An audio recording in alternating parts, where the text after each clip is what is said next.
बोलो जयकारा बोल मेरे श्री गुरु महाराज की जय।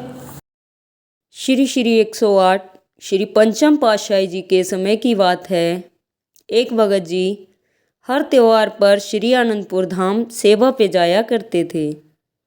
जब उनका मन सेवा में ज़्यादा लगने लगा तो उन्होंने श्री चरणों में विनती की, स्वामी जी, दास श्री चरणों में भेंटा होना चाहता है, कृपा करके दास को श्री चरणों में जगह दीजिए। स्वामी जी ने फरमाया, आपकी संतान कितनी हैं? भगत जी ने कहा, स्वामी जी 2 बेटे हैं। स्वामी जी ने फिर कहा, शादी हो गई उनकी? भगत जी ने कहा, नहीं स्वामी जी। स्वामी जी फरमाते हैं, पहले उनकी शादी कराओ फिर भेंटा हो जाना। भगत जी कहते हैं, स्वामी जी अब तो मन बना लिया है, बस आप आज्ञा दीजिए।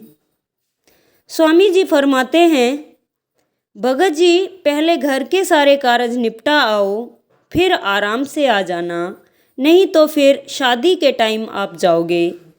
भगत जी ने कहा, नहीं स्वामी जी, नहीं जाऊंगा। स्वामी जी फरमाते हैं, ठीक है भगत जी, आपकी जिद है तो कोई बात नहीं, जैसी आपकी इच्छा। भगत जी को भेंटा किया गया। 3 साल बाद जब उनके बेटे की शादी उनके घर वालों द्वारा फिक्स की गई तो भगत जी के बड़े भाई शादी का कार्ड और मिठाई का डिब्बा श्री चरणों में भेंट करने आए। तब भगत जी ने विनती की कि स्वामी जी बेटे की शादी है, थोड़े दिन की छुट्टी चाहिए।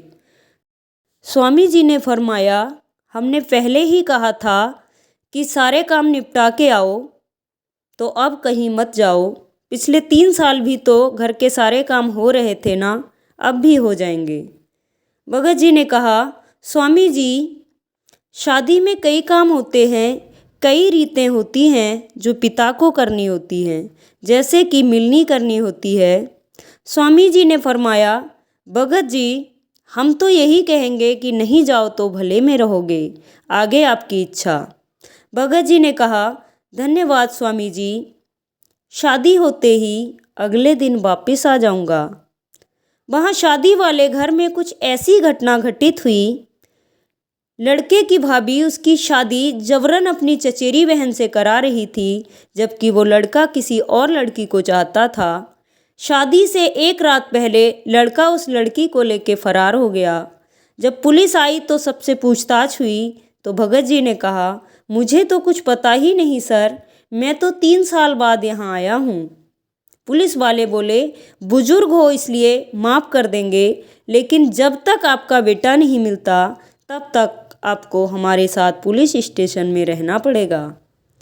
भगत जी ने 1 रात पुलिस स्टेशन में बिताई तो अगले दिन श्री गुरु महाराज जी से विनती करी, स्वामी जी एक बार माफ़ कर दीजिए, दोबारा कभी आपके वचन न मानने की गलती नहीं करूँगा। उस दिन कुछ समय बाद भगत जी का बेटा आ गया।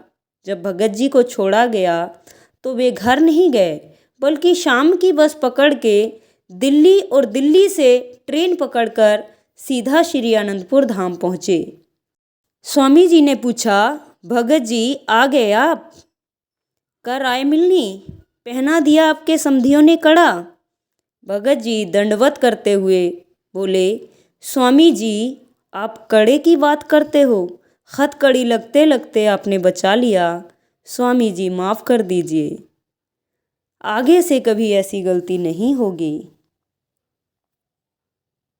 बोलो जयकारा बोल मेरे श्री गुरु महाराज की जय।